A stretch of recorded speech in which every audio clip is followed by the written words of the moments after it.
Si hay algo que hemos aprendido sobre Ucrania desde que comenzó su guerra con Rusia, es que este país nunca se echa para atrás ante un desafío. Incluso ante una adversidad insuperable, Ucrania se levanta.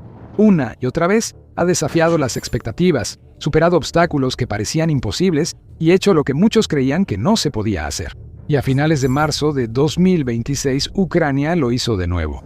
Logró algo que incluso Rusia decía que era imposible, orquestando y ejecutando no uno ni dos, sino 3 ataques sucesivos contra objetivos, a casi 1000 kilómetros, 620 millas más allá de sus fronteras, incendiando algunas de las infraestructuras más importantes del Kremlin y destrozando su economía en el proceso. Todo empezó el 23 de marzo, cuando drones ucranianos atacaron el puerto de Primorsk, principal puerto de exportación de petróleo de Rusia en el mar Báltico, en la región de Leningrado, cerca de la segunda ciudad más grande del país, San Petersburgo, y de la frontera con Finlandia.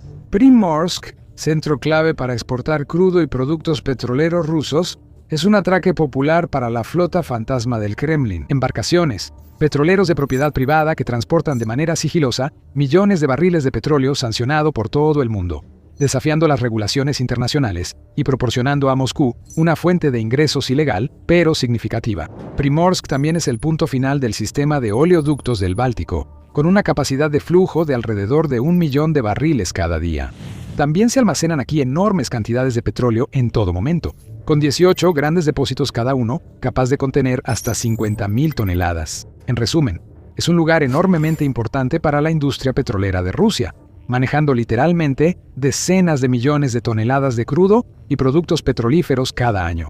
Eso lo convirtió en un objetivo prioritario para las fuerzas de Ucrania, que se han propuesto como misión aniquilar la infraestructura petrolera de Rusia. Primero atacaron el puerto de Primorsk en septiembre de 2025, deteniendo las operaciones por un par de días, pero el ataque de marzo de 2026 fue aún mayor.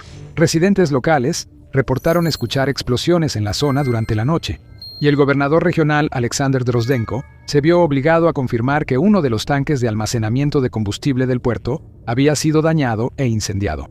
En los días siguientes, imágenes satelitales revelaron que no fue solo un tanque. Se confirmó que al menos 8 resultaron dañados, con incendios que se propagaron y bomberos luchando varios días para controlar la situación.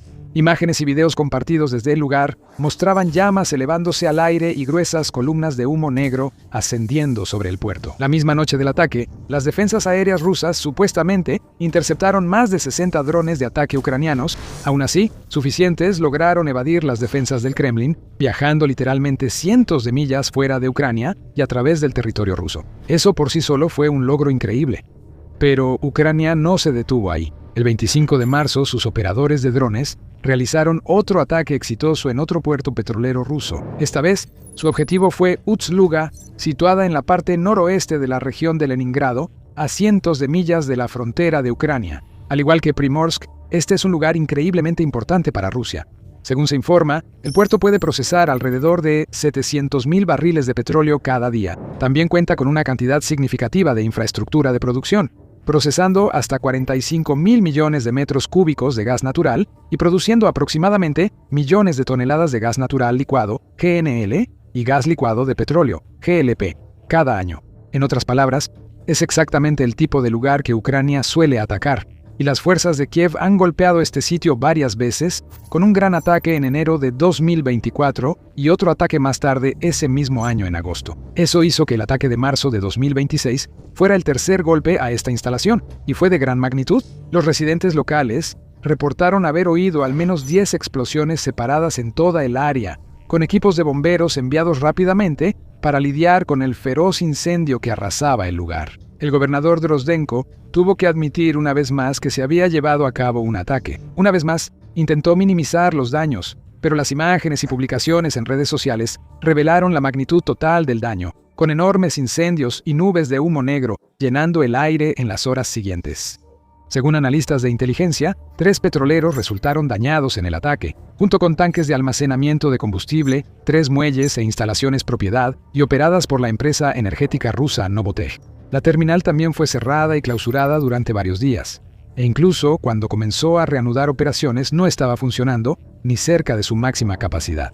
Los expertos estimaron que tomaría varias semanas realizar las reparaciones necesarias. En puertos de este tamaño, un solo día sin operar puede causar grandes pérdidas económicas. Ucrania realizó 2 ataques que no deberían haber sido posibles, enviando drones a cientos de millas dentro del espacio aéreo ruso y atacando infraestructura muy valiosa. Y estaba por hacerlo todo de nuevo. Durante la noche del 26 de marzo, los equipos de drones de Ucrania volvieron a la acción, ejecutando otro ataque a gran escala contra la infraestructura petrolera de Rusia. Su objetivo, la refinería de síntesis orgánica de petróleo Kurishi, también conocida como la refinería Kinev, también ubicada en la región de Leningrado, no muy lejos de San Petersburgo, a cientos de millas de Kiev.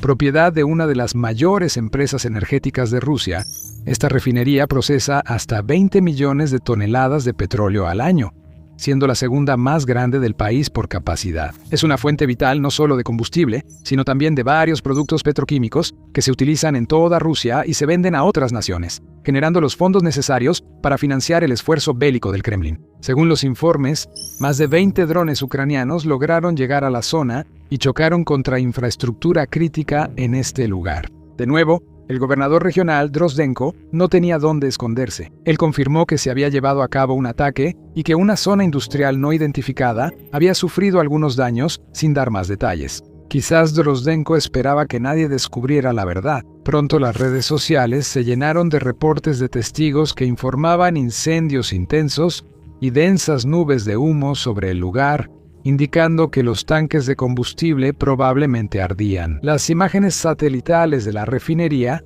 también mostraron evidencia consistente con un incendio en ese lugar. En tan solo unos pocos días, Ucrania había logrado lo que hasta hace poco se habría considerado impensable e imposible. 3 ataques, todos exitosos, y todos contra objetivos que estaban a cientos de millas del territorio ucraniano. Y quizás la parte más extraordinaria de esta historia es cómo respondieron los rusos. Acusaron a Ucrania de hacer trampa. Para ser más precisos, fuentes oficiales rusas afirman que Ucrania debió haber colaborado con naciones de la OTAN, incluyendo Polonia y los estados bálticos de Lituania, Letonia y Estonia, para llevar a cabo estos ataques. Afirmaron que era imposible que los drones ucranianos llegaran tan lejos por regiones rusas sin ser detectados y derribados. Debieron volar por otra ruta, primero sobre la frontera occidental de Ucrania a Polonia, luego al norte hacia Lituania, continuando por las naciones bálticas y bordeando el Golfo de Finlandia hasta San Petersburgo. Simplemente se negaron a admitir la verdad que los drones ucranianos recorrieron cientos de millas por el espacio aéreo ruso, evadiendo varios radares y defensas aéreas, antes de causar daños incalculables a algunas de las infraestructuras petroleras más valiosas del Kremlin. ¿Por qué?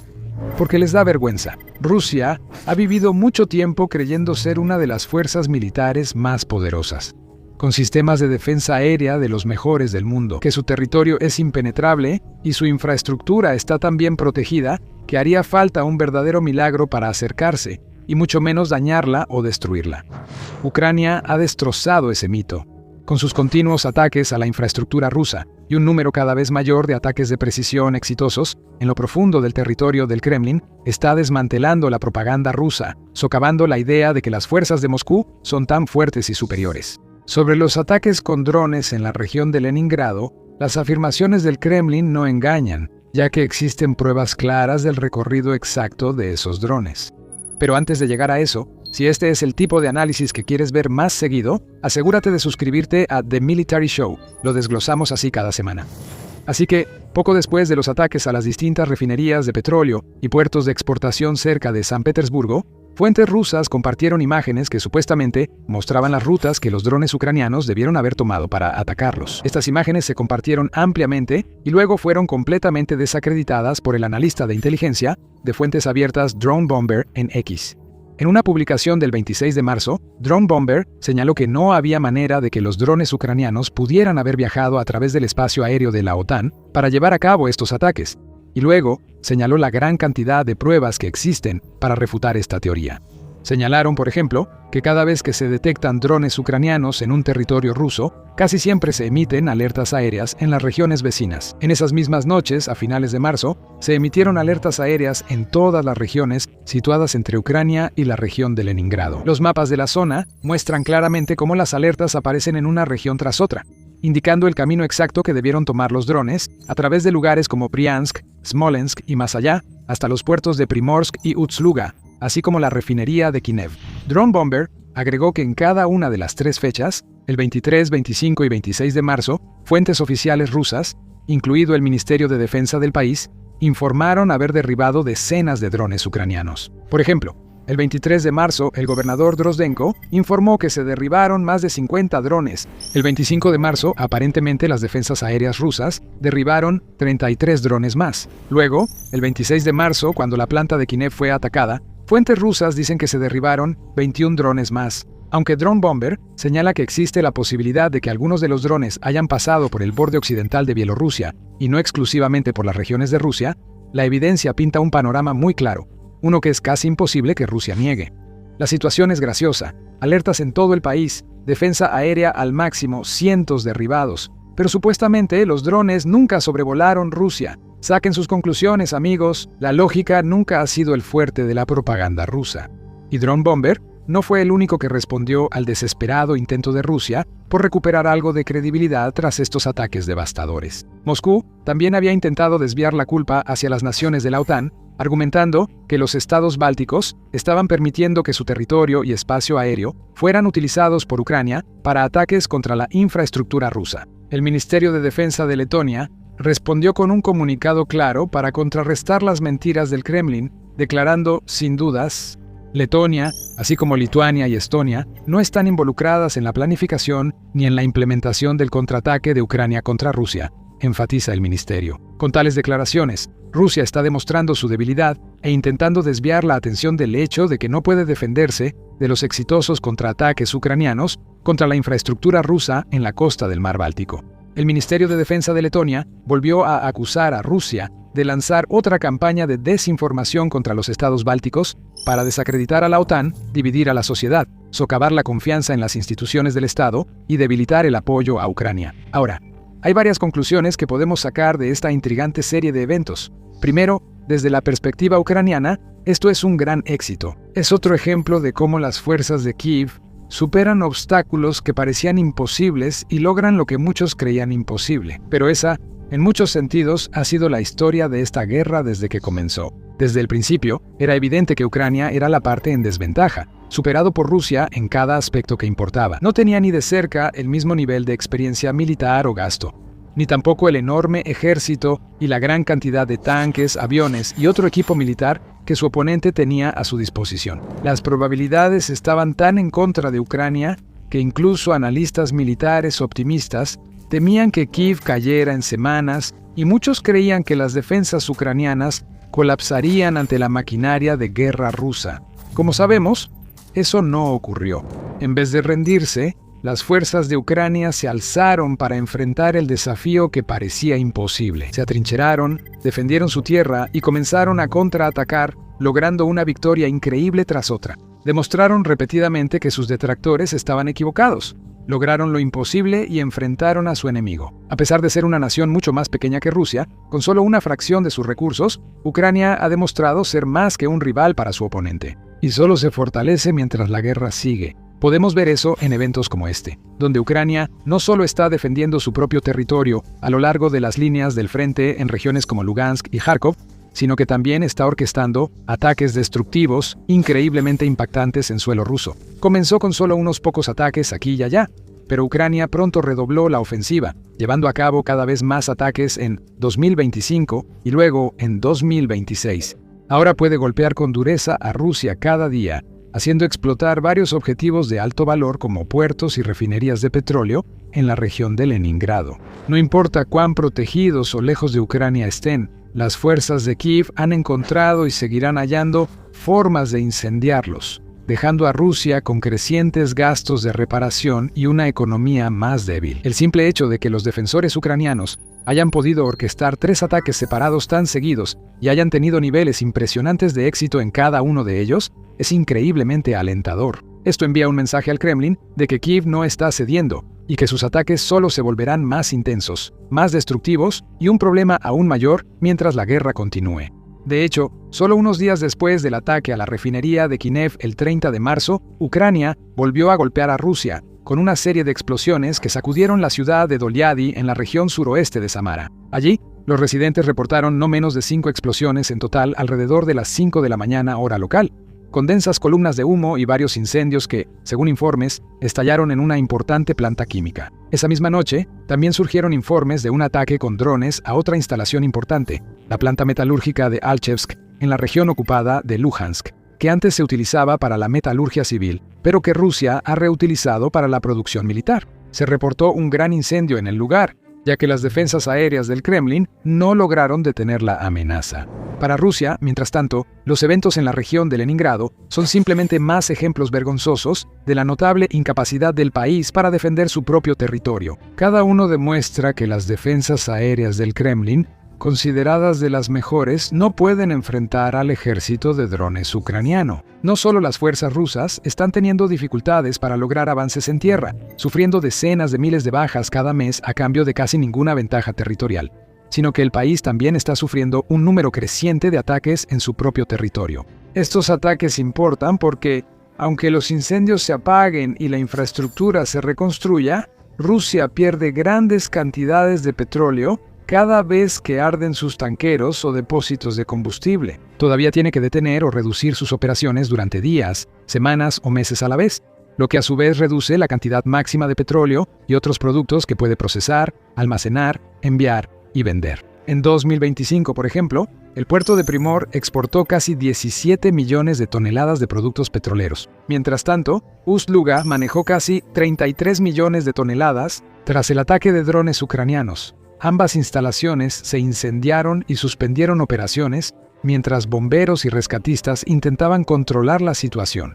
Durante ese tiempo, ningún petrolero entraba ni salía, no se movía petróleo a ningún lado. En su lugar, grandes cantidades simplemente se quemaban en el incendio. Aunque se restableció algo de orden, las operaciones del puerto sufrieron graves interrupciones y podrían tardar mucho en volver a su nivel máximo. Eso significa menos dinero entrando a las arcas del país, que ya están extremadamente bajas debido a los crecientes costos de la guerra hasta ahora. Con menos dinero para trabajar, va a ser mucho más difícil para Rusia seguir pagando sus cuentas, cubriendo los gastos exorbitantes de salarios militares, adquisiciones, producción y demás. Con menos combustible disponible, a Rusia también le resultará más difícil lograr el delicado equilibrio entre vender algo de petróleo al extranjero y reservar lo suficiente para alimentar sus vehículos militares y otros elementos de su maquinaria de guerra.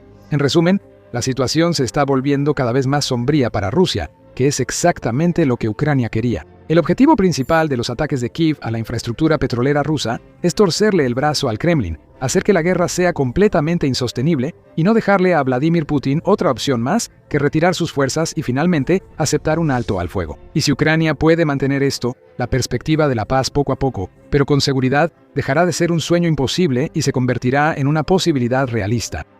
Ahora puedes conocer cómo el letal ejército de drones de Ucrania está destrozando a Rusia en este video. O para algo distinto, mira este video y descubre una de las más recientes innovaciones militares de Ucrania. Un arma láser al estilo ciencia ficción que puede derribar del cielo a los drones del Kremlin. Y finalmente, recuerda suscribirte a The Military Show para más noticias militares de última hora, análisis profundos y desgloses detallados justo como este.